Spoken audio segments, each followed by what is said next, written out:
Corner podcast. My name's Jeff, as I'm sure you know by now, and his name is, I was going to say Paul, but it's more like coughing Paul tonight. Yeah, it's not good, mate. He's at death's door. But we've got a guest with us tonight, a man whose theatre work has won him awards, and whose Big Finish output is frankly phenomenal, and I'm sure has entertained many a Whovian around the world. It's Mr. Tim Foley. Good evening, sir. Good evening. Well, thanks for that introduction. It's downhill from there. Hey, nothing but the best here, Tim. I'll tell you now. How are you this evening? Yes, I'm good. I've had a lovely chill day. I think for writers, you have busy days and relaxed days, and there was a lot of dog walking and pondering today. So that was my busy day. Was it kind of pondering new storylines, bouncing around the ether, new possibilities, new characters, new situations, things like that? Or was it about the shopping list? Yeah, we'll we'll go with the former. That sounds more intellectual. Excellent. Yeah, we'll go with that. Wander my local I'll give park. you that Yeah. So we've got quite a bit to talk about with you this evening, but let's go back to the beginning. How did you discover Doctor Who? Oh, well, I became a Doctor Who fan thanks to my uncle.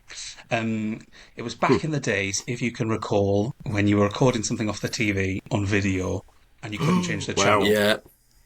So I was around my uncles and my granddad's. Dark ages. Yeah, I know. I'm that old. But so yes, it was a Saturday morning. It was a UK Gold repeat. We couldn't watch cartoons. Yeah. I was asking, "What are you recording?" And my uncle said, "It's Doctor Who. You can watch it if you like, but you can't change the channel." So I thought that TV's better than no TV. So okay. And it was Doctor Who: The Face of Evil, Oh, and I classic. bloody loved it. Bloody loved it. yes. And I finished that story because the UK Gold used to play them sort of all in one batch. And I said to my uncle, "That's great." And he said, "Well, I already have the Robots of Death and the Talons of Wing Chun Wow. on tape if you want to watch those next." So I spent the entire day doing that. And I was just Fantastic. caught hook, line and sinker. That must have been about 98, 99 maybe. Yeah. Gosh, I remember those UK Gold repeats. They were just fantastic. I mean, for so many of us, it was the first time we'd really seen so much Doctor Who. It was incredible. You It know? was, and I set up a little. I got the better deal here, but my uncle then started having to make copies of his copies, and Oh. I was just getting VHS tapes posted to me. It was wonderful. Happy times. That's when the quality starts to get even worse, isn't it? When you're going from tape to tape, and like I remember editing one of my first projects at college on VHS to VHS decks and going backwards and forwards, and in the end, literally having blocks of colour moving around because it had degraded so much. So And I much. was like, it's art. Wow. It's just because it's got so worn out that Yeah, So, I mean, with some of the UK Gold repeats, the qualities, I think they were already halfway there. I remember Yeah. Ambassadors of Death, was that? I could not see anything. I think that was just a Yeah, black it and was white really mush. murky, wasn't it? Yeah, Yeah. it was. It was just that, literally. Yeah. But And I remember actually when UK Gold first started doing those, and I didn't even know they were on. I just literally, UK Gold was a station. I thought, well, I'll have a look and see. I kid you not, the very first episode of an Unearthly Child was starting up on screen. I thought, oh my God, it's my Oh, lucky wow. day. It's literally my birthday. But the problem is, on my feed, I had all these horrible white speckles right across the screen. They were really quite. It's like a snowstorm, speckly, some kind of interference or poor signal or something. But I didn't care, to be honest. It was just it take me back. You know what I mean? Yeah, So yeah. it was good. Good times. kids these days, they got no idea how easy They they've got it. no idea, Jeff. They do. They They do don't. laugh. And there is something to be said about, trawling through books. And I remember because I got a copy of the 80s by, I forget, was it David J. Howe probably? And just poring over stories I hadn't read yet and thinking like, oh my gosh, Omega's coming back. Can't wait for this. Whereas everything now on demand all the time. The Yeah, youths, literally. Get it easy. Yeah. Said to my son actually the other day, he's 11 at the end of the week, and we said, do you know what a cassette tape is? He went, yeah, something that you you play films on, isn't it? We're like technically, but not quite. They have no idea. It's so bizarre because it wasn't that Bless long them. ago, really, was it? So No, it wasn't. not really. No. Unless you're in denial, of course. Are you in But denial? you're just getting no, old. I think I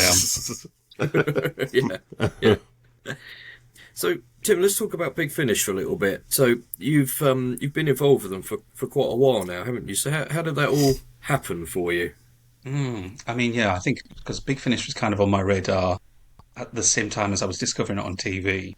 I'd I'm just lending stuff off people all the time. This is how I get anywhere. There was a teacher at school who lent me, which one was it? Winter for the Adept. That was my first one, which was number 10. And I hadn't even met Nissa by this my point, I don't goodness. think. But I had a great time with that. And then the next one was Sword of Orion. Love that one as well. I was a bit annoyed because that one had long episodes and I was trying to... Oh, I'm going to out myself Hurry it up. as a pirate here. I was trying to record it to a cassette tape, like we were just saying, and the episodes did not fit. So that's where my piracy of Big Finish began and ended. I should stress that. You for the learned record. your lesson early on, young Tim. Yeah. If, But, if Nick Briggs is listening, it's you're all I know. clean Wow. now. It's all good. It's all think good, I've Nick. Don't told worry him about it. many a time how much I love Sword of the Orion. It's just it's one of those sort of nostalgia feasts for me. I love it. Love it. Yeah, big fan. But so yes, I've known about Big Finish for ages, and I did want to write for Big Finish before I wanted to become a writer. It was it's quite funny actually. Recently, I was going through a box of childhood stuff, and I've long since claimed that a part of my GCSE project. See, this is making me seem less. It's not all levels. For me, it's GCSEs. It's GCSEs. Yeah, same. A bit younger. Yeah. Yeah. And we had to write a kind of like episode of a franchise already, and I decided to write one about Benny Summerfield, and I sent it off. I was 14. I sent it off to Big Finish, and I got the sweetest letter back from Simon Gurrier, who had annotated the script and provided me loads of notes for my GCSE. Wow. And just like about a couple of weeks ago, I rediscovered this, and I can't bring myself to read it because it's probably terrible, but it does have moving statues before Blink. So I feel like Really? Stephen Moffat is probably And going this through the is, big slush pile. Yeah. Has he ever seen this? Is what I'm asking. Yeah, Stephen, give me a call. I'll accept some royalties. And Yeah, then your yeah, questions just asked. Yeah. Backdated. Just Yeah. token payments. Yeah. Settlement, that'll do. Yeah. So again, before I was a writer, wanted to write for Big Finish, and then it kind of fell off my radar for a bit because I sort of went to uni, and then I was just sort of jobbing about, and Big Finish wasn't. I wasn't listening to it as regularly as I had been, I guess, because I no longer had an English teacher sort of lending me the CDs. But then I put my first play on, and it went well enough for me to feel like, I can be a bit cheeky. I can message one of the producers, and so I reached out to Scott Hancock, and to his credit, he was like, "Okay, send me some pictures," and that was for an original series that never took off. And then I didn't hear anything again for 6 months, and then out of the blue, he was like, "Okay, we're bringing back Torchwood, and also you could do a Gallifrey. Would you like to do either of these?" And I was like, "I would love to do both of them." Give me both. Yeah. So pitched for them, got them, and then never looked back. Got my claws in. Thought, right, they're not letting go of me now. So yeah, happy times ever since then. That's fantastic. It's brilliant. Yeah. We'll come on to your theatre work and things a little bit later. But it's. I was looking through again earlier your list of things that you've written, and I was scrolling and scrolling and scrolling, and There's lots of it, isn't there? there's a lot. Yeah, it's very impressive. Yeah, which is great. So you recently wrote the first 13th Doctor adventure for Big Finish, which is Vampire Weekend. So. I can't remember if I messaged you when I listened to it. Quite a big moment, wasn't it? It was return big, of the 13th Doctor. And it really got quite Hugely a lot anticipated. Yeah, it was lots of excitement about it online, and as big 13 fans, we were sort of eagerly anticipating it. Yeah, and no pressure, Tim. Yeah, it didn't. it didn't let us down. You'll be No, it pleased to didn't. hear. Oh, good, So, good. how did that one? How did that come about? You know, and that idea for it. Well, it came about, I guess, every so often in Big Finish, you get very secretive emails, and you're thinking, "Oh, this could be juicy." So before we met, didn't know she was coming back, basically. Um, Mm. but we met as a gang. It was sort of six writers to begin with, just bouncing around some ideas, and oh yeah, I mean, I threw a couple of ideas out. I should say, because I know I've recently launched both the 13th Doctor and the Ninth Doctor and Rose. Mm. Yep. Talk Let about me, that one as well in a minute. well, well, Yeah. Mm. let me clarify. Big Finish doesn't turn to me and be like, "Ah, Tim, you shall launch a range for us." It's Yes. for pure Thou shalt coincidence. launch. Yeah. Pure coincidence. I launched them both at the same time because it's just about what idea fits, Mm. and I think it's because I pitched a couple of present day ideas in my usual mix. I normally like to do a RT1 special where I'll pitch a present, a past, and a future. I think that's just sort of a Mm. nice thing. So I'll go in with three ideas. And yeah, this is the idea that Nova and Matt liked, Mm. and I was also delighted because although it's not a murder mystery, I'm a sucker for any kind of whodunit or a mystery, Yeah, yeah. and so I just dived into it with a gusto. And I did feel the pressure of you've got to, I don't know, you've got to set the tone. You've got to make sure it's an adventure that lots of people can get on board with. You can't go Mm. in and do you can't go and write like the Holy Terror or something really experimental. You've got to think, what's going to be mass appeal, but then at the same time, you don't want to be so mass appeal that's boring. So I was Mm. umming and ahhing a lot, but yeah, hopefully struck a good balance, and it's a nice, Oh, slightly spooky, funny mystery in a house, mm. which I'm a sucker Yeah. for. Yes, same, and there's a sort of bit of slasher element there as well, horror film. Yeah, And yeah, I think it was the perfect introduction. And we talked about this, Paul, didn't we, when we reviewed it? That Yeah, we did. Yeah. it's great fun, and it's not kind of trying to be shocking or massively groundbreaking or anything. And I don't mean that negatively, but you're coming in and here's the Doctor and Yaz and sort of reintroducing us to them on audio, and it's great fun, which is exactly what it should be. It's almost like, do you remember when TV shows used to come back, new series? I used to remember the premiere episode of Buffy. It was all so exciting, so much fun, and then it would sort of grow and develop after that, So that was kind of what it reminded me of, just new, fresh time with characters that I love and a new adventure.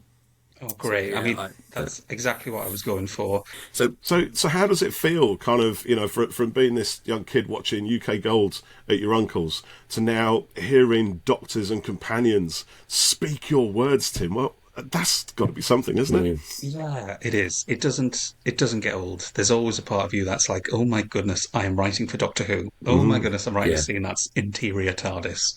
It's yeah, it's also a credit to sort of the Big Finish the way that Mm. you can just it's a big sandbox and you can play in it and you can do every genre, you can do every kind of story. Yeah, Yeah.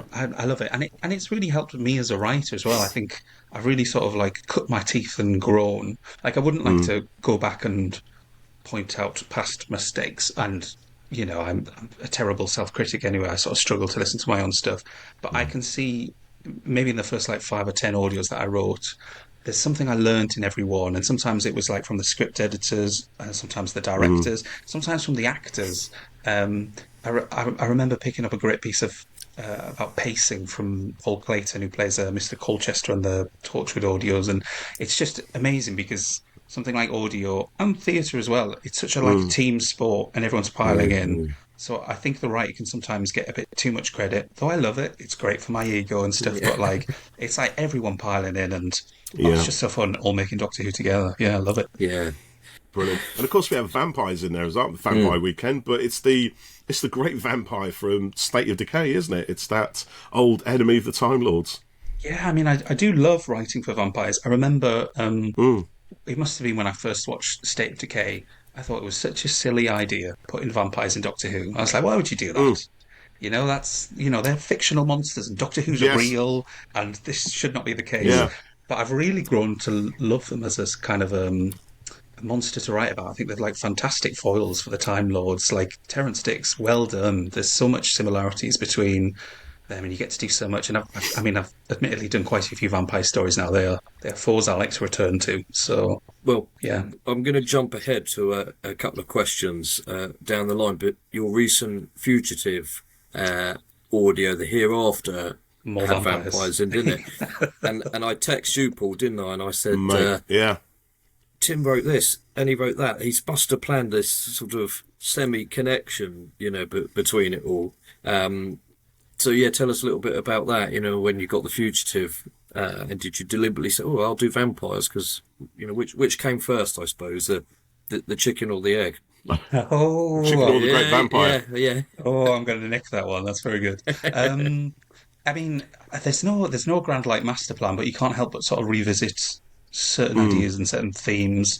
The Fugitive Doctor was way, way earlier than the Jodie ones, I think, and don't quote me on this, but I think we were planning the Fugitive whilst Jodie was still the Doctor, which feels like decades ago now, but was maybe more recent than I think. Writing for any new Doctor, it's always wonderful because it's both finding their unique take on the role and yet accepting there is a universality to the Doctor. Which is a little strained because obviously she's the Fugitive Doctor and she's not quite the Doctor yet, and you've got to take that into account. And you've got to see how far you're allowed to push these things, how dark you can go, but you can't go too dark. So yeah, the Fugitive Doctor was definitely a fun one to sort of figure out. Yeah, it's that series of stories there. I hope there's going to be more, but they were great as well. But that bit in the first episode where is it the first one of the Daleks turn up and she doesn't know what they are, and I thought, that's great. It's getting the arch enemy in, but it's new territory for it, and so yeah, I can imagine She hasn't met him yet. Yeah, writing that for her. Yeah, it's quite interesting. It's the Doctor, but sort of not the Doctor at the same time, and quite a nice challenge. I think that goes, just one second on that actually, because that also gives us one of the best moments in that entire story. And I have to say, the Hereafter, I loved it. I thought it was genuinely one of the best big finishes I'd listened to for a long, long time. It literally had me gripped. Jeff will tell you, and our listeners will tell you, I'm not a fan of vampires. Honestly, as soon as I see the word vampire, I'm like, for crying out loud. Swears come out of my mouth. It's true, yeah. And so... But let me just say, when I texted him and said, look, the first 13th audio cover has been revealed, my phone melted from the cussing, that was coming back at, and I was like, vampires. I like Buffy and Angel. This is going to be good. It's only because, I've said it before, honestly, I when I was at uni, I did a dissertation on vampires in fiction through the ages, and I think it just killed it for me at the end. But I have to say, the one thing I've always liked about Doctor Who is that great vampire, and what you did with it in Hereafter, I thought was brilliant, because it was kind of true to the vampire legend. It had all the right tropes and all the right places, but that additional twist that this Time Lord enemy kind of brings to it. But what was extra special was, going back to what you said a minute ago, Tim, with the Fugitive Doctor not quite being the Doctor yet. She's not that person that we can fully trust or understand. We know we can, but not quite yet. And there's that brilliant moment at the end when she's given a choice to make. And that if this is a Seventh Doctor story, perhaps, or any other Doctor, they're going to go the right way. They're going to make they're going to come down on the right side of the ethical choice. But with the Fugitive Doctor, you generally don't know. You don't know how that's going to play out. And I kid you not, my heart was in my mouth at that moment. I'm thinking, don't do it. Don't do what I think you're going to do, because she could have done.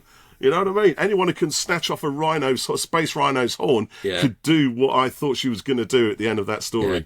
Trying to say this without any spoilers, in case you haven't listened to it yet, listeners. And if you haven't, brilliant. Go and do it now. Yeah. Please do. It's brilliant. But also, there's a great character journey in there as well. And I love, despite all the theatrics and everything else, there's a beautiful journey for Alice Krieger's character. What's it? Cosmo. Cosmo, yeah. Cosmogon. Yes. That was it. Yeah. Was that challenging to write? Did you have fun writing that? So it's more like a little play almost, isn't it? Yeah, and it really sort of changes things between them as well, doesn't it? And they go from kind of adversary to something a bit more, I think, don't they? Changes it. I mean, this is why I enjoy it is very sort of exciting if you do get sort of the first of a box set or the last of a box set, because there are chances for these shifts and these gear shifts. Yeah. And yeah, that was a lot of discussion with Rob Valentine, who I think's a marvelous script editor. And he has this journey for Cosmo planned out, and he was like, okay, this is quite a pivotal episode for her. So yeah, but no, I had a great time. I had no idea it was Alice Krieger who was cast, but she's the legend. Borg Queen. I absolutely love her. Yeah, So exactly. Yeah. that was great as well. But yeah, if I have the choice, I will always try and reduce a cast size down to the bare minimum. I love doing sort of like little chamber pieces, or I mean, I would happily have a whole story that was just the Doctor and Cosmo sat around a campfire, that kind of thing. You might, if the more of my audios you listen, I guess the more, do we call them tropes? But there's things I return to, and I love having characters sitting down and have dinner. I also like it when a companion changes clothes, because when that happens in the TV show, it's like, okay, they're getting serious, they're getting into it. So all my Sarah Jane Smith audios, there's basically a wardrobe scene that's usually completely superfluous, but I'm like, no, we're going to put her in new clothes and describe them because it's audio, you know. Yeah. There's a lot of fun to that. Yeah, Well, I mean, she wears the Victorian dress in Pyramids of Mars, which somehow gives that story a different character, doesn't it? It's crazy, but yeah. Yeah, we appear to have lost Paul at the moment. So I scared him off with all the vampire chat. So we'll carry on chatting, and he'll return when he can. So you just mentioned about the Ninth Doctor series that you kicked off recently, which was Snare, and was reuniting Christopher Eccleston and Billie Piper for. Well, the first time since the show, wasn't it? They've met at a couple of conventions and stuff like that, but they haven't done anything together. So how was that for you? Oh, he's back. Hello. Oh, hello. Back. Paul, you just missed some great goss about the 13 audios. I can't. That's right. We spilled it all, you know. He's just told me everything. You couldn't have waited till I got back online. That's the kind of threads that I have. So we're actually talking about the Ninth Doctor and Billie stories. Oh, now. yeah. So Snare, which came out that recently. was great, wasn't it?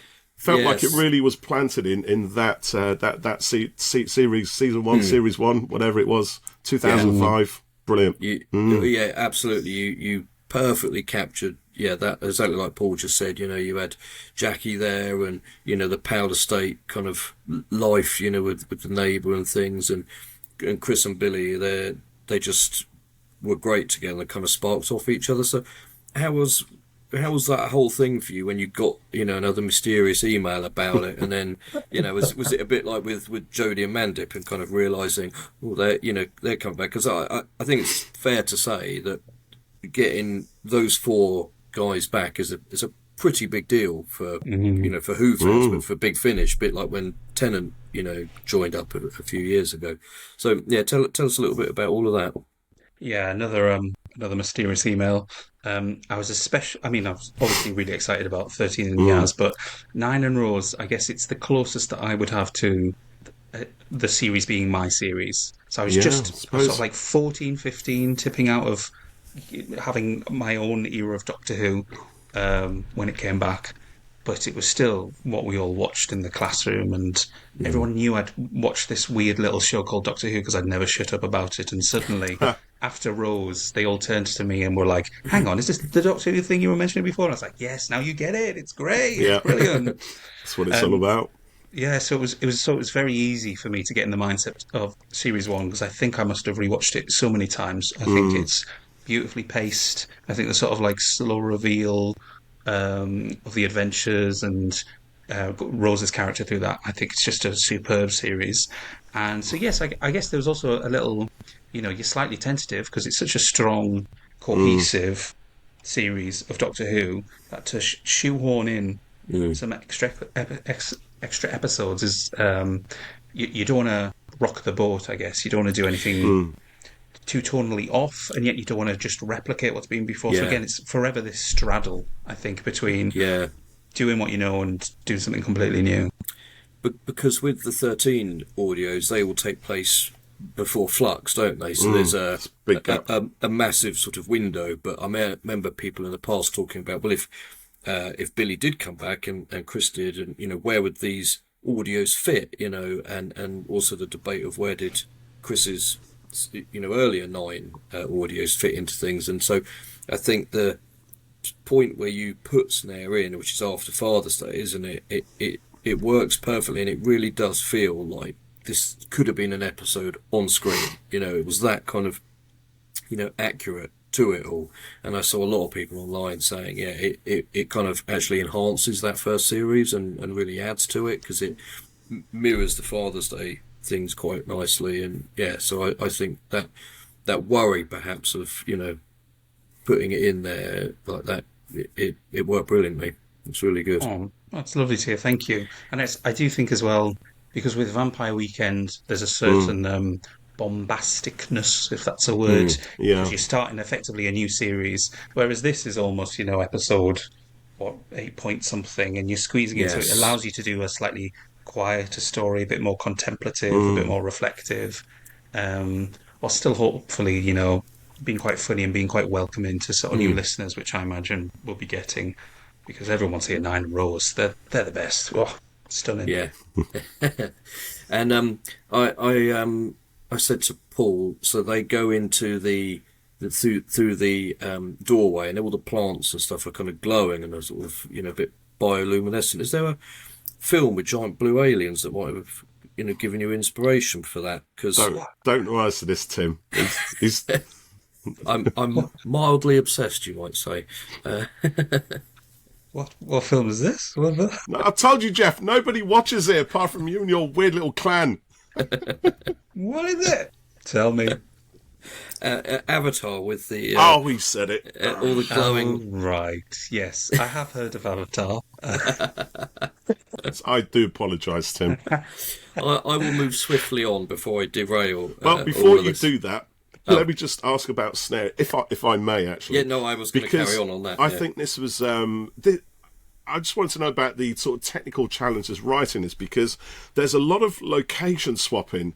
A lot of time, we're swapping between sort of the off-world location and the powerless state, and that, I mean, it was quite challenging to follow. So, in your mind when you're writing it, are you kind of thinking, because again, it's on audio. If you watch it on TV, it's easy to see where you are, but on audio, it requires a lot of attention from the listener, I think. So, is that a challenge when you're writing, or do you just not worry about that at all? No, you do worry about it. I think you've got to make sure you're doing certain rhythms in a script, and I think it's always better if you're bouncing between sort of outside and inside. I think because they're two very different soundscapes you can hear. Yeah. I think when I was writing it, I hoped the sort of the plants and the rain sounded a bit different to the sort of like the sort of closeted interior. A lot of it you've got to sort of hope or like hand over to the sound design to sort of help build that. It's definitely tricky, and I'm trying to think of examples where I've struggled. Definitely if you're bouncing between scenes in, say, a spaceship, if it's a very similar spaceship, you've got to be conscious about like thinking, how can I make this room sound different? And often that can be like, whirring panels or, bloops on a screen or something, just something silly like that can exactly just sort of help be like, okay, I'm here and then I'm there. Because it all depends as well, because I know listening habits are changing. I see on, I'm not very online, but I have seen on what's it called? The non-Twitter, the Blue Sky. The Blue Sky. Blue Sky. They should call The it Blue Sky. The The Blue non-Twitter. Sky. I like that. Yeah. The nice place. Yeah. I'm just sounding older and older. I swear, with me and my cassettes and my lack of social media. But when people sort of like live tweet an audio, I'm always amazed, because I'm like, I don't think I could do that and listen and follow along. It's a bit like this whole debate that's happening in terms of Netflix TV programs. Should the script be accommodating somebody who's maybe got a second screen or something? Oh, yeah. As we enter this, different era, it's stuff you've got to be thinking about. Because stuff like, I've definitely done audios that I think would be really challenging to... I'd want to make you like, if you're ironing or something, I would hope that I could stop you ironing and then you just glued listening. But you can't always get that. You can't really control the listening conditions. But then that's the pros and cons of writing for audio, because then you still get to do very intimate stories on people's headphones, and you just can't control these things sometimes. But yeah, it's interesting. I think you are always thinking of what the listener how the listener is taking it in. Because you've got to make your story big enough and expansive enough that it's really exciting, but then it's got to be sort of small enough to fit into the listener's ear. So it's always a balance. Yeah. But what I like about what you're writing and what comes out of Big Finish is almost an attitude of, well, don't let that stop you writing the best story. We'll make it happen. It feels like it's because some of those stories some of the stories that have come out. I mean, you mentioned Winter for the Adept, which is quite old now, but there's a whole generation of those in the early days that just seem to push the envelope as far as and even further and further and further. I think there was one, the mutant phase, I think way back then, as might have been before Winter of Adept, where they had different Daleks with different ring modulator tones, and it's like I think there must be a sort of an understanding or a trust with Big Finish that, because it's predominantly a fan, that there's a strong fandom, I guess, who are already switched on to Doctor Who and what it can do and how it excites them and everything else, that they can actually go with it and not worry too much about they can trust their listeners. Does that make sense? Yeah, I think so. Yeah, it's funny because we talk about sort of Winter for the Adept and all these old ones, and they were, oh my god, phenomenal stories, and that forever will be my sort of like golden era. But I am also conscious that, when was it? You'd have like one story every 2 months, and so it's a change in your listening habits. If you're all focused on, you're all listening to Project Twilight or something, and you're all going to talk about that one, because we are in a different that's when landscape. I used to subscribe. I used to be able to afford it back in those days. I couldn't now. That's for sure. I've got to cherry pick what I'm going to listen to, which again is a change, isn't it, in a way? Because it is, but I think it's enjoyable in one sense that I mean, I don't know. It's a whole debate, isn't it, about like CDs and downloads, but really sort of. Although Big Finish is putting out a lot of stuff, it's not going anywhere, and I hope there'll be people sort of discovering. I love it when you come across online someone's discovered Gallifrey, because I think Gallifrey is one of the amazing series, and it's funny because everything's available now all the time, and something like Gallifrey was what, 2004? I'm trying to remember. Oh my god, don't say that. That makes me feel really old. I know. I was there as well with CDs. Which, oh god, I'm trying to remember. It was like the only convention I've been to, and I bought my first CDs there, the Gallifrey ones. I got them signed as well, Louise Jameson. Oh, wonderful, brilliant. Wonderful. But it's one of them things like that can still be sort of like discovered, and I love the idea that somebody in like 15, 20 years time will turn around and be like, I've never heard of this writer. Who is it? Tim Foley. I will give one of his audios a listen, and then just set someone off on their own train there. So It's it's interesting what you said there about the Netflix thing, because I've read about that, and I don't know if you have, Paul, but it would be like, oh, I'm picking up this cup of coffee now and having a drink, and I'm going to put it back down on the table, and it's kind of almost audio descriptive writing in a show or film with an intention that the people watching have got like 2 or 3 screens or something going on at the same time. You sound very dismissive of this new evolutionary way of consuming content, Mr. Jeff. I'll tell you what, do you know what? Because what put me in mind when you were saying that was, so I got 2 daughters. One's 18, the other one is 21. And the reason why that's important, because my eldest one, she's at uni. They're both going to be at uni in a couple of weeks, but I went down to visit her, take some stuff down and what have you, and I walked into their house, and she was house sharing with 5 or 6 other people, and I kid you not, right? So their TV was a computer screen, like a big sort of 30-inch PC screen, and wide into that they had the snooker, right? The Crucible snooker tournament on in a corner. Then they had Netflix or iPlayer or whatever the hell it was. And in between that, there's somebody else working on a little bit of coding or something for a project that they're doing at uni. So, and in between all that, they're all sort of doing their own thing on their phones anyway. So it's like, well, and I was just like walking in and I thought, I do not understand this. I'm not even going to try to understand it. But if that's what the kids are into now, then so be it. It's one of them things as well, as long as it can live alongside, because I've probably checked my phone when I've watched a film or something, but then there is also the joys of, I have an armchair in my study and I love to just put on Radio 3 and read it, and I feel like that can sit alongside this sort of like multimedia. Absolutely it can. A many screen things, but so it's always something you've got to think about, like who is your audience, how are they receiving it, so as long as You know, it's funny because you talk about audio descriptive language, but like that's obviously what radio writing's had to do for so long. Exactly. You've got to Yeah. describe.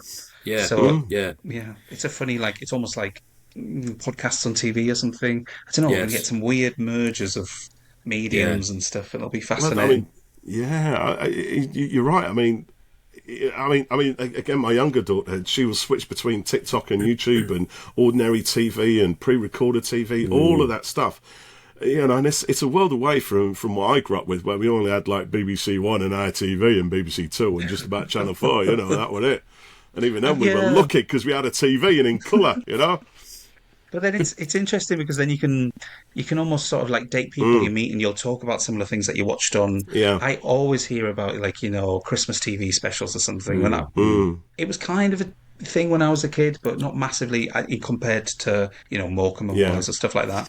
And I'll just be really interested in like 10, 20 years time what the kids these days, what things yeah. they're bonding over. It could be TikToks, it could be memes or something. It's Yeah. weird. Yeah. It's not like there's a TV schedule or something for them all to bond over No. every so it's a But new they frontier. find their way, don't they? You know, they find their thing, and we can bemoan the loss of something that we used to have, but obviously things are going to change, and in 50 years' time, the kids now, I mean, my daughters are going to be bemoaning whatever has changed Yeah, to their exactly. kids or their grandchildren.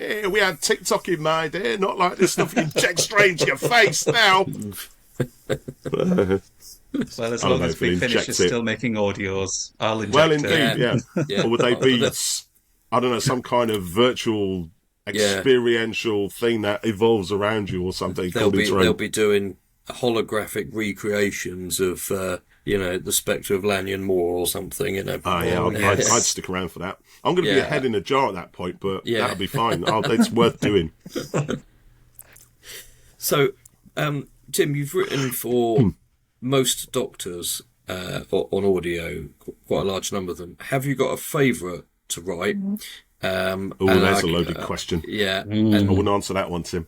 They'll come after me. You could avoid it actually because I thought of another question. Are you writing any more for Chris and Billie? Well, I'll answer the first one first. So it's similar to when I say because I don't really have a favourite Doctor, which I think sounds scandalous, but I think because the No, I'm show's with so you. vast, it just depends what mood I'm in. Sometimes I want a bit of John Pertwee, sometimes a bit of Sylvester McCoy, and it's not just because you are writing for a Doctor as in the character, but it's also the sort of the team around you as you're writing. So I've loved writing for. Anything with David Richardson and John Dorney, I think they're a great team, which is usually the sort of the Fourth Doctors or the Fifth Doctors.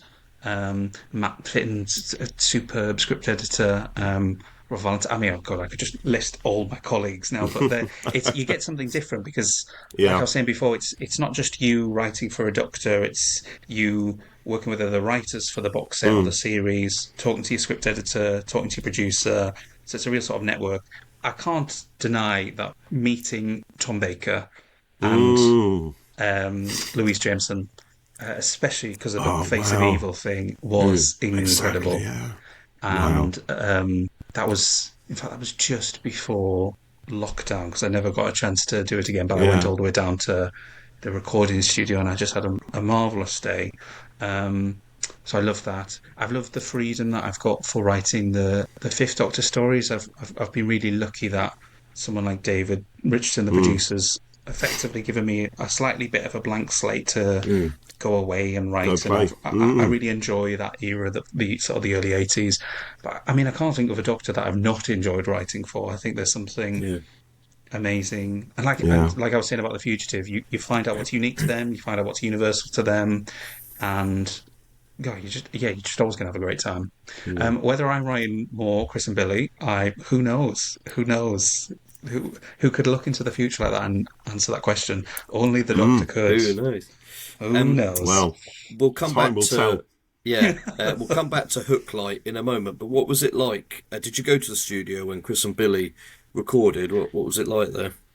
My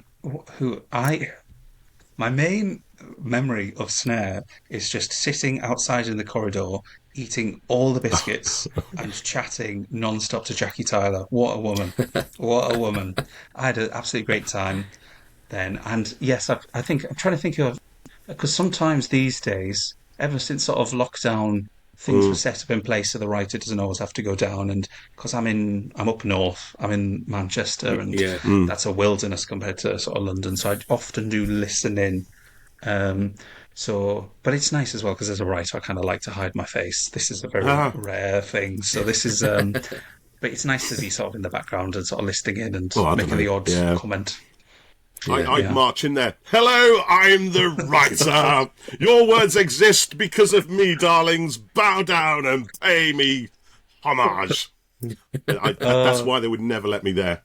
Well, Wouldn't happen. it depends how they would respond as well. Janet Fielding, I think, would just tear you to shreds if you entered like that. She is, what a woman. I think she's wonderful. So That'd be fun. Hooklight was your epic Fifth Doctor story serial, wasn't it?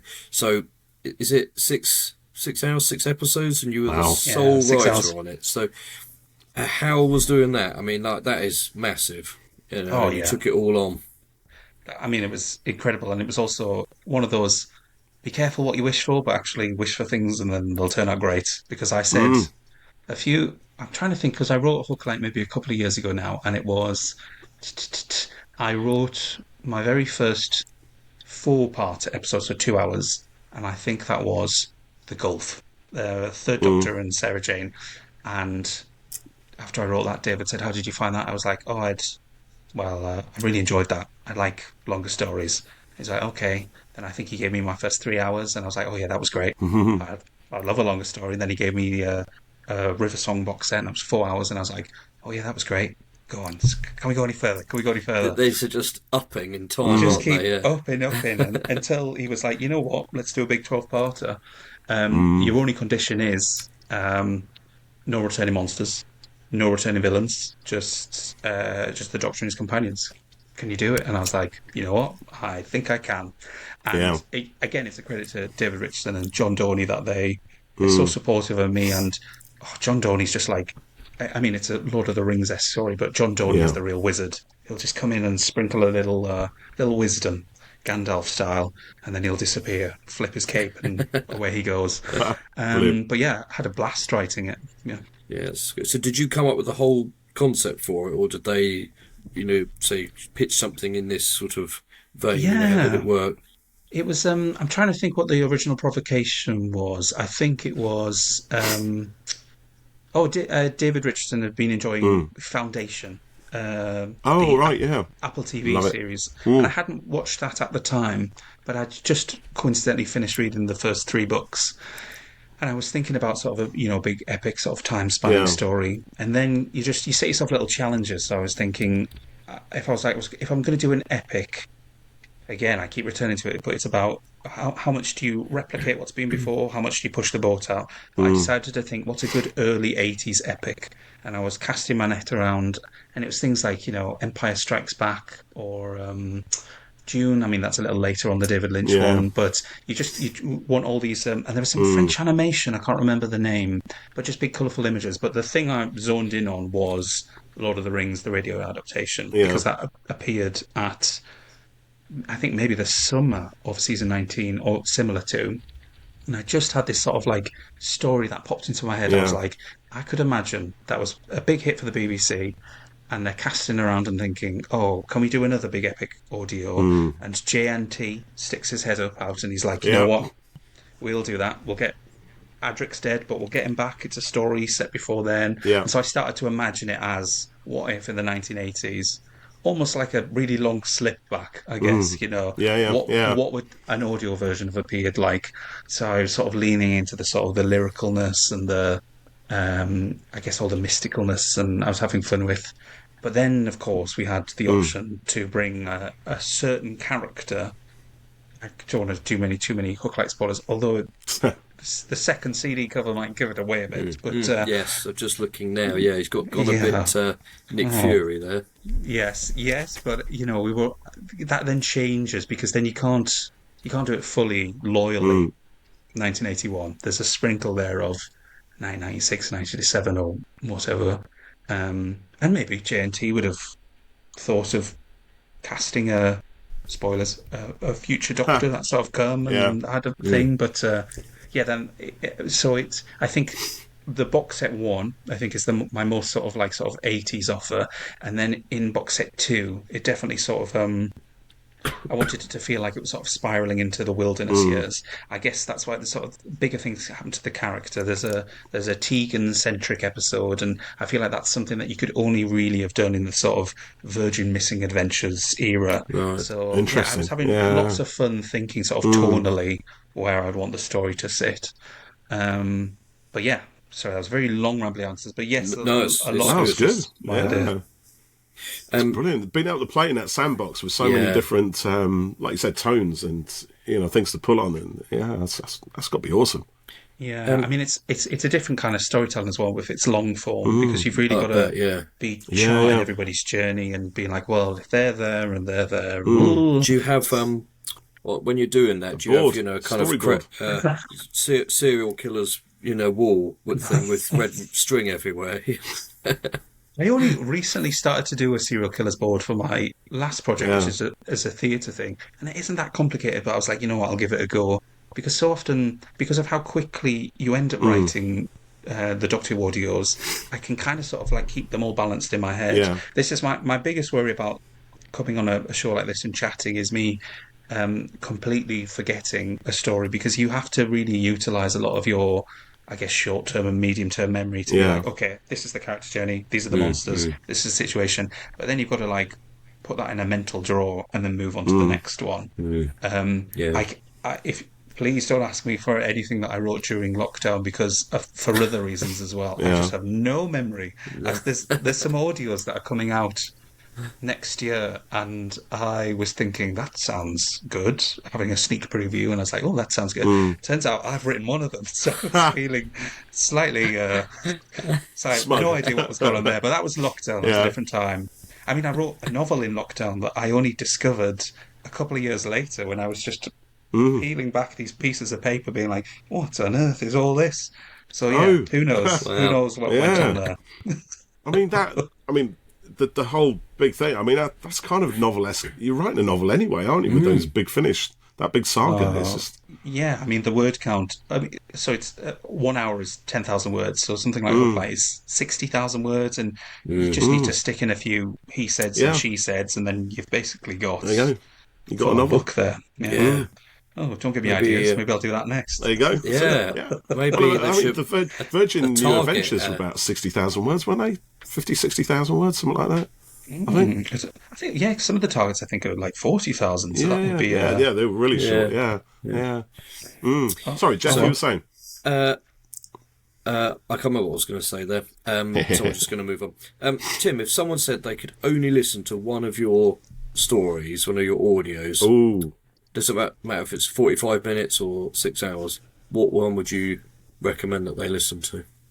Oh, that's a good question. Good question. I mean, I'd love to, what this hypothetical listener, what they were after and stuff. But if it was just pure, here, listen to this, I guess it's going to be my Diary of River Song Friend of the Family box set, which is this big, long 4 hour, barely any sci-fi, no Doctor, but it was just it was a joy to sort of write, and it was just really fun. It's almost like writing a period drama. It felt like, and I love it when Big Finish gives me the opportunity to just sort of try new things and test myself. Like Yeah. I would never have any opportunity to write a sort of kaleidoscopic 4 hour story about one family in anything other than a Big Finish audio. So I really enjoyed that. So I guess, I mean, they could listen to 4 hours and be like, wow, this is really boring. Where's Doctor Who? So apologies, hypothetical listener.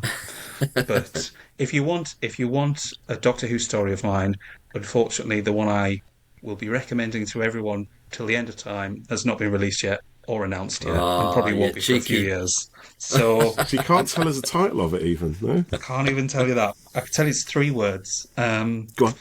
And the first word is the. I knew you. I knew it was going to be that. But that's and the is in there somewhere. And another classic. I've probably written a story to my time with the Nanda in as well. But that one for me when I wrote it was just like absolute classic comfort, cozy because I think the great tragedy. It's no real tragedy, but just a funny irony, I think, because you're always trying to write, I think, Doctor Who stories that you would want to listen to, but in the end, you don't want to listen to them because you've written them and you're probably sick of them by the time you finish them, and you'll only hear the flaws, and you'll hear, oh, should have made that character that. So you're forever chasing that high of writing the ultimate Doctor Who story for you, for that 9-year-old or whatever I was when I was watching Face of Evil, and I think this audio, which will come out, I think that's probably the closest I'll get to that. Yeah. So if I could time travel and give it to myself, I would, but then that would cause Brilliant. all kinds of complications, so we shouldn't do that. Yeah, When it comes out, you have to let us know that Yes. this is the one. Yeah, I will. Chaps, Might be wild. this is the but one I I will. was talking about. yeah, It's yeah. like, Even if it's in like 2 years' time. Yeah, we don't mind. Yeah, Okay. I'll reach out. That's a promise. great. Good man. So you've done a lot of theatre work as well, haven't you? So tell us a little bit about that. And you have Thick Skin Theatre Company as well, don't you? That's something that you're involved in? Is that right? Is that kind of an ongoing thing? I mean, like Big Finish, they're just a company that I've got my claws into, and I'm like, I'm not letting you go now. Theatre's a funny one. I didn't think growing up I'd be sort of getting into theatre stuff. I sort of fell into it, but I love it in the way that I love writing the audio dramas as well.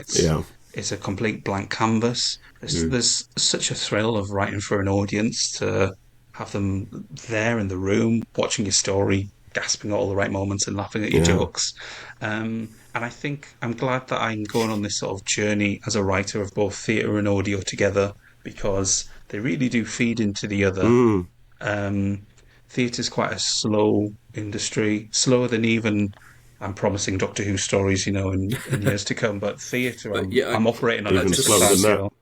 Like on somewhere I read that one of your plays, you won an award for it, didn't you? But then it was a few years later before it toured. Is that right? Yeah, it was. So I think I won the award in 2017, and it didn't get staged until 2022, and that's fairly pacey in terms of theatre. Right. Like, I am working on things now for probably the next decade. I mean, it'd be lovely if they happened sooner, but Crazy, isn't it? it's just a different time scale, and it just makes you think about things differently. And this is why I love. So theatre is, big giant lily pads, but they're very spaced out. Whereas Big Finish is fast and it's furious, and it's you come up with an idea, and then maybe 4 to 6 weeks later the script is out. Like it activates a different bit in my brain. And I love that. But yeah, it's the theatre. Theatre, I guess, is the day job. I mean, it's sort of bounced between which one's the day job. But I've been very lucky that I've been able to be sort of like a full-time writer, straddling two worlds. Yeah. And that's fun. I mean, it's quite typical. There's other Big Finish writers that do that, and I have to say, Tim X Atack is such an amazing playwright. If you ever got to see any of his stuff live on stage, he's done a few sort of Ninth Doctor stories, and God, he's just out there. And my mates Stu and Laws, Stuart Pringle and Lauren Mooney, they're starting to do a lot more Big Finishes now, and they are incredible. Like, they're the kind of writers that you'd be like, bloody hell, this isn't fair. Don't write so good a play. I want that. So good. Yeah. So it's fun, and it's nice, and I wonder if we're getting more and more. The more we spread the word amongst the theatre crew, the more they come a knocking for Big Finish. So it's quite fun. That's quite interesting. I was going to say, hold on, where's my question gone? So what's your next play that's going into production? I actually have two. That's I'll be bouncing between rehearsals. I've got one. I mean, they're both really different. One's a dinosaur comedy that's going to be at the Soho Theatre in London. Well, that sounds fun. Oh, it is. It's utterly bonkers. It's very daft as well, and it's like I was saying, it's one joke that I just keep hitting again and again and again, and I hope you like that one joke to begin with, because tell That's you as what, good it's as it going to gets, be right? said a few times. And then my other pieces, I'm doing which I cannot wait for. I'm doing a horror story, a ghost story for the stage, and we are going all in. Is This that is the one It with thick Walks skin. Around the House at Night? It is indeed, Because yes. I want to ask about that, because that is a great title. That's brilliant. And I thought that's thank got to you. be a horror. Absolutely. Yeah, so can you tell us anything about that? Oh, absolutely. Yeah, this was one of the things I sort of discovered during lockdown, because not only did I write a novel, I made lots of plans for things, and I think I was like, theatre's dead. I shall just write prose. Unfortunately, I can't really write prose for Toffee, but I'll keep trying. I'll keep trying. And I plotted this horror story out and talking to the Thick Skin crew, who are a really cool dance company. They're not quite physical theatre, but they're all about sort of like bodies and movement. And Okay.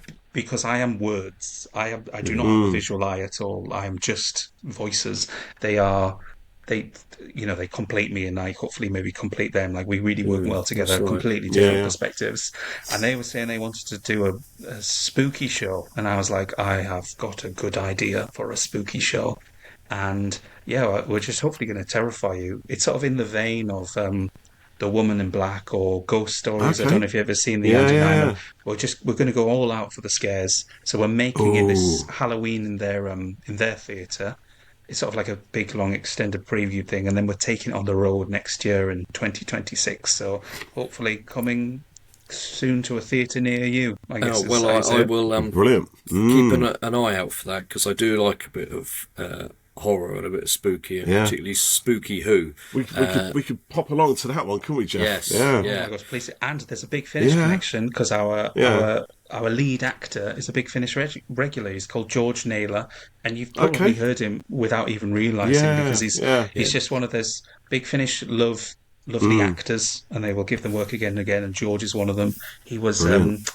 a Lupari guard in one of my stories. He's been in a few of my episodes as small roles, but then he came to audition for us and he blew us away. It's such an Wow. incredible, I'm just looking him up. Yeah, terrifying. Oh, it's gonna be something very special. I'm really looking forward to working with him. And the nice thing is because it's Yeah. theatre, this is one advantage it has over audio because audio you turn up on the day.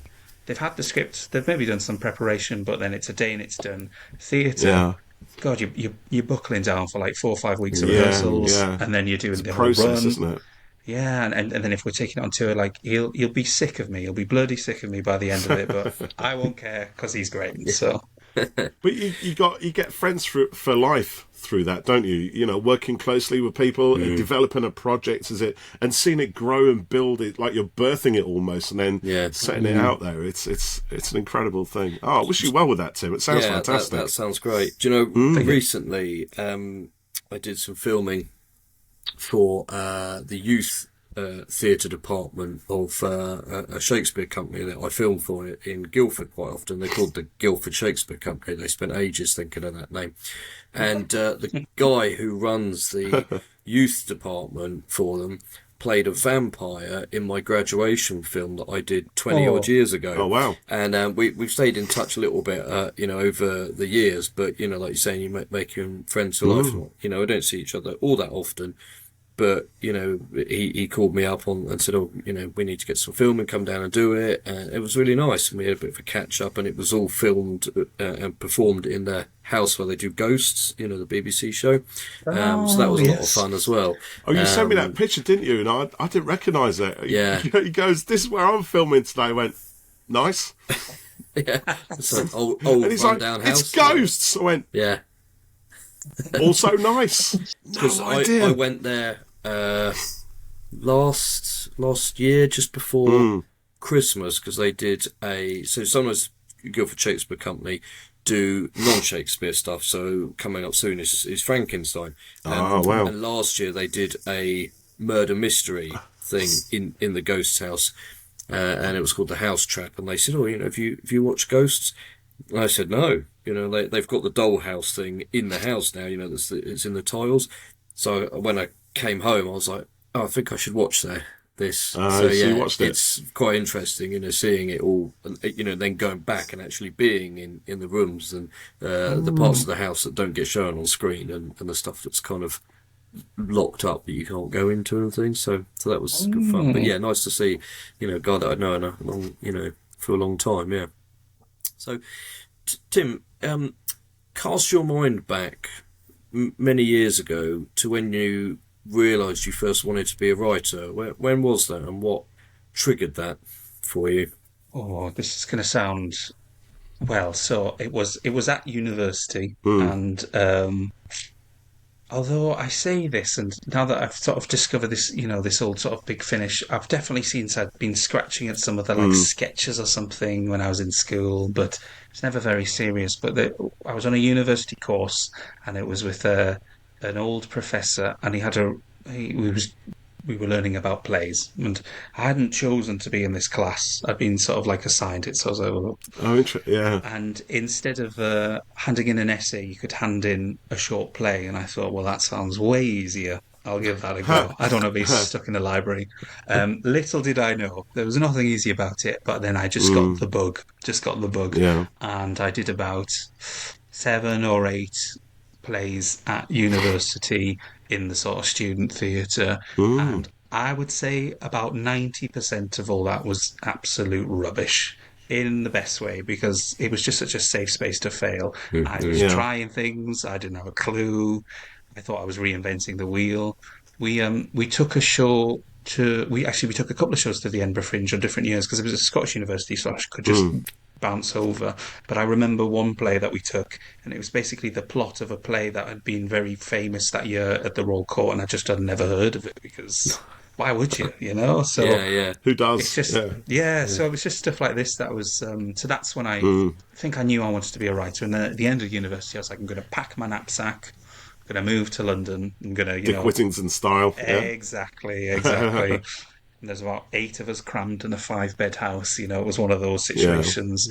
And I got some work at a theatre pub and pulling pints. And I think that's also where I got the bug for Yeah. theatre. It was just lovely seeing companies coming in and coming out. And I'd Mm. be sat at the end of the bar trying to write. So I think that's when it was sort of a slow process for me. I think I must have had the storytelling bug somehow in me, but it was unleashed Mm. through my laziness.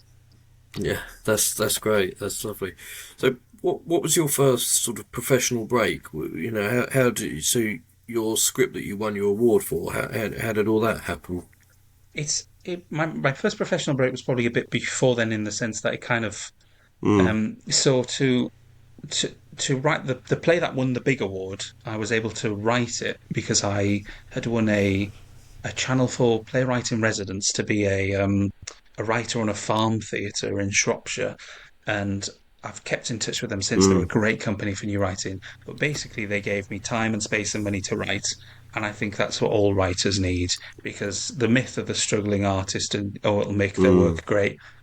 Rubbish. Oh my God. No, you want to be able to pay your rent, you want to be able to eat. Mm. Otherwise, you Mm. just can't do anything. You're just stressed. So So, so Yeah, I got to write that play during that mm. year, no strings attached, and then I could submit it to awards, and was very lucky that year I won an award for it. But even to get that, I had to be very lucky because I only got the residency because I got to put a play on in a pub above a theatre in London. In fact, Yeah.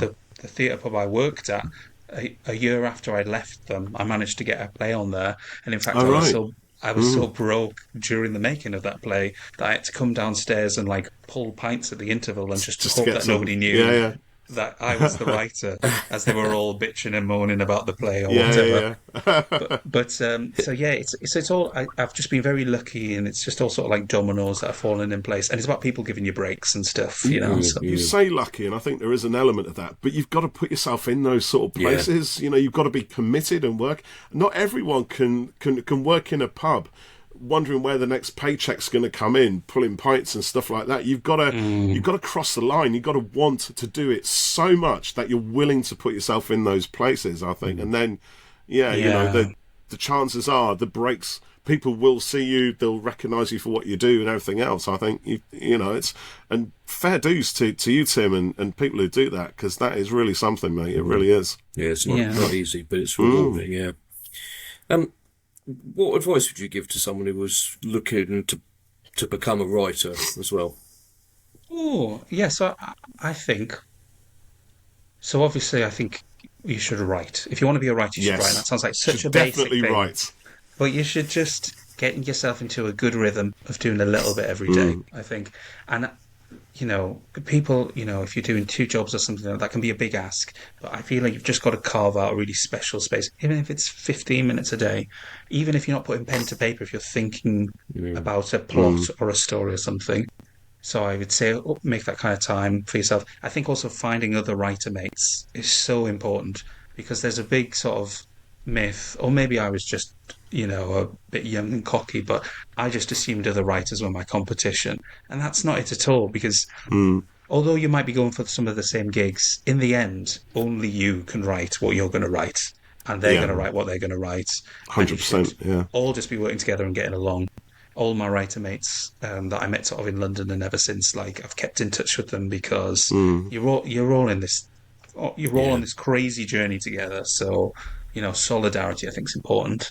And you And then celebrate each other's successes as well, right? So someone gets a gig, yeah. you're like, well done, mate. And genuinely so as well. Not like, Yeah, and I've got Yeah. some writer mates who I guess we write maybe similar things. I've got some writer mates who write completely different things, and it's just a privilege to watch both ends of the spectrum.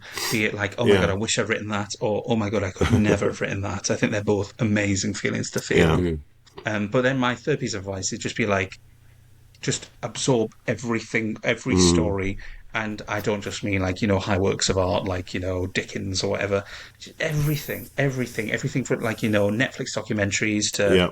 weird little long reads to, somebody's thread on Blue Sky or something. And just figure, the more stories you take on, the more you're figuring out how that works, the more you figure out what you want to tell. Yeah, I mean, it's lovely. It's a great excuse to be like, yes, I'm working today. I am sat in my armchair and reading in Agatha Christie. That counts Yeah. as work. Thank you very much. So, Yeah.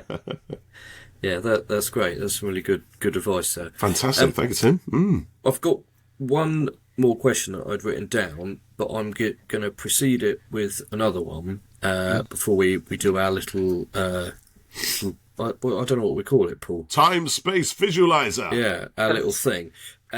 If you're only listening to this podcast, this isn't going to make much sense, but if you're watching on YouTube, you've probably been thinking the same thing that we have.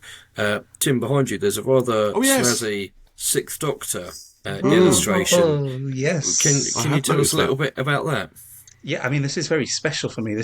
I bought that with my very first paycheck for writing, which was a short play, and somebody Yeah. paid me, I think it was like £100 to put on this short play of mine, which I thought great. And I was like, you know what, I'm gonna spend that entire Yeah. £100 on a print of Colin Baker's costume, and it was the best decision I made because at the time, maybe a couple of days later, I was like, oh no, I could have used that to eat, but Yeah, now pay the it rent just or whatever. yeah, but now it just sort of sits behind me, and I'm just, yeah, it's just a happy. I mean, I love Colin Baker's Doctor, and it's weird Yeah. because he's one of the few Doctors that I've barely written for, Yeah. but Yeah. it's you've got to keep these things. Yeah. Like I was saying, you want to be able to listen to some things as a fan. I think the Sixth Doctor is definitely my like sort of fan outlet.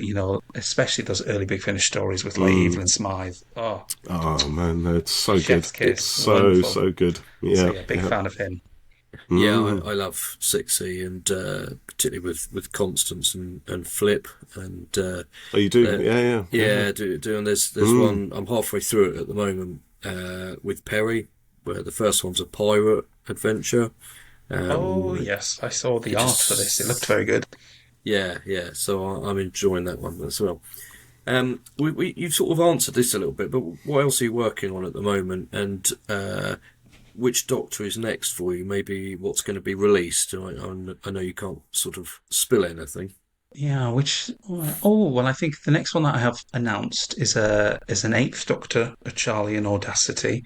Now I don't know Whoa. if people have been following these adventures, but this is what I was saying to you before, Jeff, in terms of loving those early Eighth Doctor stories and loving the breadcrumbs and loving that series arc of Charlie. I've really enjoyed writing for the Charlie and Audacity stories because we've been able to do the same. We've been having a bit of a mini arc going, and it's maybe Yeah. a bit underground at the moment. People don't really know what's happening or what's bubbling on. And the story that is coming out, I think it's in November. They always take me by surprise when they come. But it's called The Time You Never Had, and it has a very annoyingly vague synopsis that I've written because it's one of those stories that I should say nothing about. I should give nothing away. But it's I guess similar to Hereafter in the sense that we're coming to a Okay. it's a bit of it's a climax. It's a thing. It's a gear Brooks shift. point, is it? Yeah, things aren't going to be quite the same afterwards for Oh, this TARDIS team. interesting. Okay. So I'm looking forward to people enjoying that one. Maybe getting annoyed by that one. They'll, we'll see, we'll see.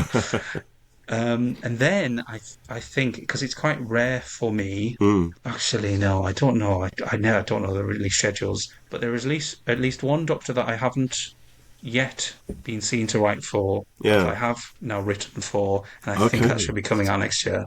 We'll see. I know I've sort of dominated the schedules a bit this year, and that's completely by mistake, I guess, because all these audios I've just written at different points of the time. They've all just sort of Mm, coalesced. mm, mm. I don't think I'll be quite so prevalent in years to come.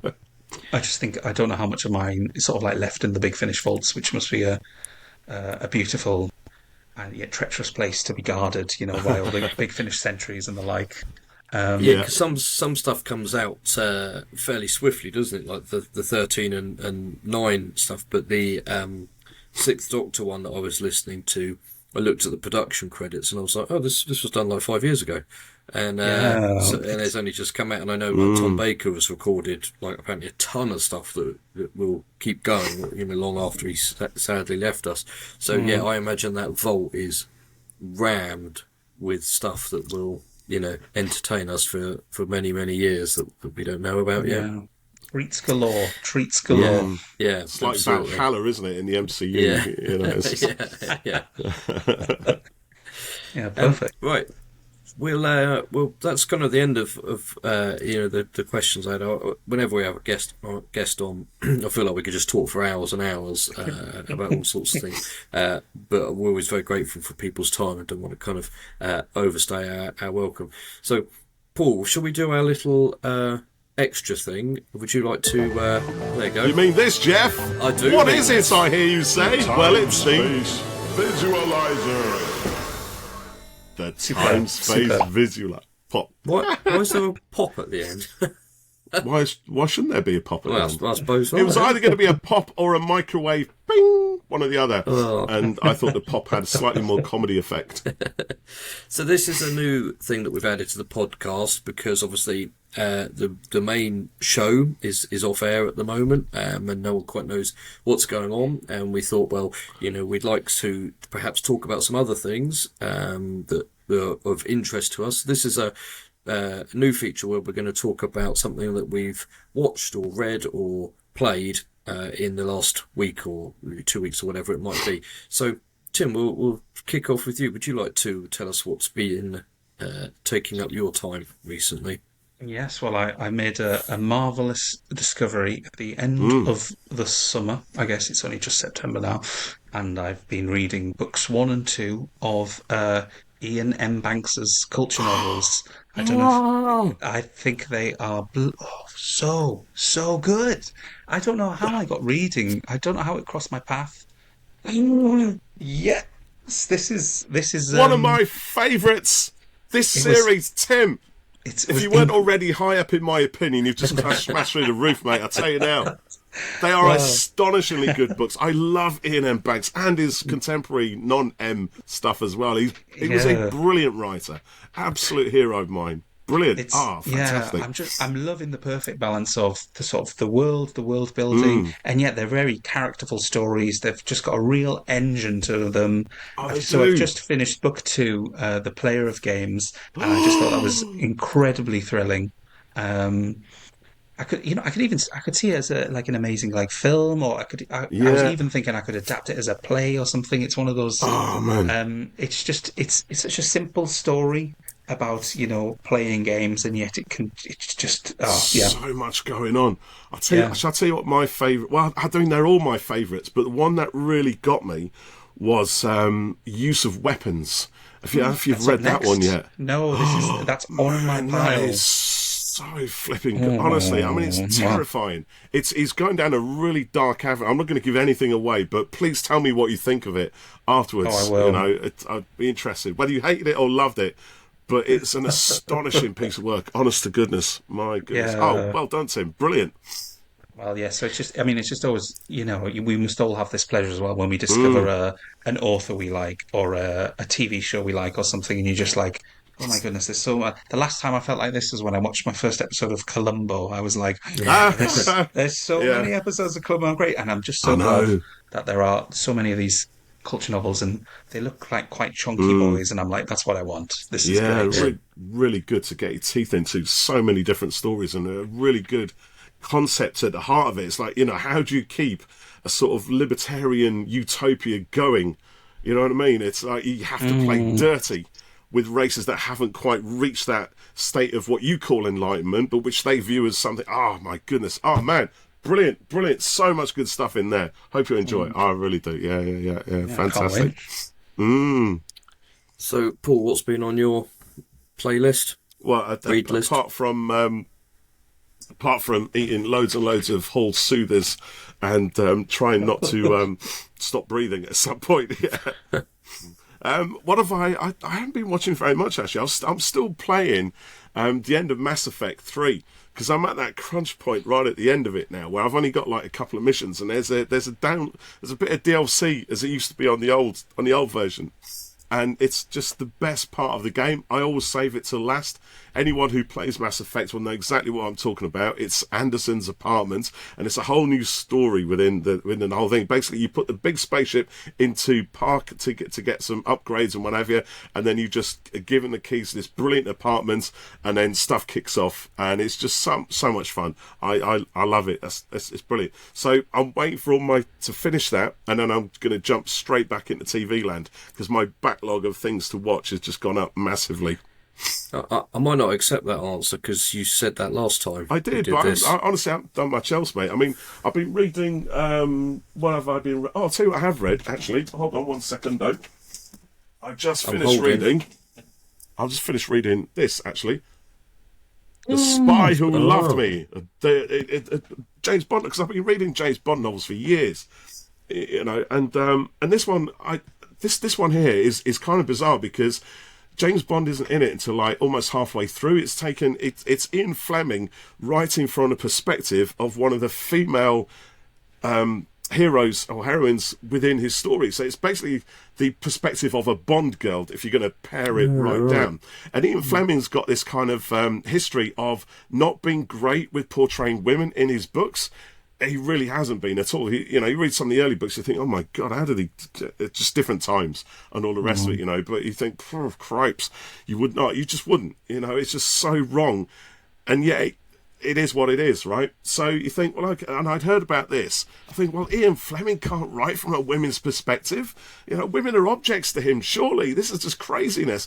But I kid you not, I genuinely think that this is the best Bond novel that he ever wrote, or at least it's a close contender, because it gives a new spin on the kind of traditional Bond story that he established.